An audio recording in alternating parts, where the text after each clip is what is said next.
सामान्य कलहरु जुड़ीगला सुनार संसार निशाशक्त शैतान बापार हिताहित ज्ञान हरै स्त्रीर तंटी चिपी हत्या कला आ माँ छेउंड होईगले दुई कोमलमती शिशु।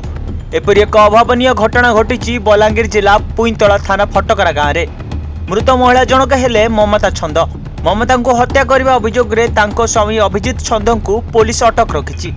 सूचना मुताबक अभिजित और ममता 8 वर्ष तले बह करथिले। उभयंकर दुईटी संतान अछि। हेले अभिजित सबुबेले निशाशक्त अवस्था घर को फेरुवा बेले एहाकु नहीं उभयंक मध्य कली लगी रहुतिला। गत राति अभिजित निशारे चूर होई घर को फेरिथिबा बेले ममता तांकर बचसा होइतिला। एहाकु नहीं उभयंक मध्य झगड़ा आरंभ हो जाइतिला। पर हिताहित ज्ञान भूली अभिजित पत्नी तंटी को चिपी धरी तांको जीवन नहीं जाइतिले। पर से घर फेरार हो जाइतिले। ममता को तंटी चिपी हत्या करा जाइतिबा नहीं थाना रे ममता बापा अभियोग करिसथि। खबर पाई पुईतला पुलिस साइंटिफिक टीम सह घटनास्थल में पहुंची तदंत आरंभ करने सह अभियुक्त स्वामी अभिजित छंद को अटक रखी पचराउचरा जारी रखी।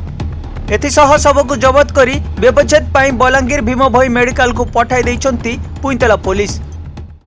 सरोज महाकु जलजर ताकर दा ममता महाकु आज बेले फोन कले हमको 3 बजे तार हजबैंड ने फोन तार ससुर फोन करथिले आउ एंता सुइला स्विच नहीं उठवा एंता संता बोली कहले आस टे आनु बेल के देखनु जे तार पाखे तार डेड बॉडी पाखे केहे नहीं थाई। तार ससुर नहीं थाई, तार हजबैंड भी नहीं थाई, तार सास नहीं थाई, बाहरिया लेडीज 3-4टा थिले।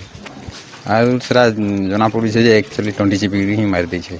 तार हजबैंड ही मार अभिजित छंद से हेंता किसी खराब टुगले नहीं से आउ से हेंता लोकटे नहीं से ई पक्का खराबटा ई पिलाटा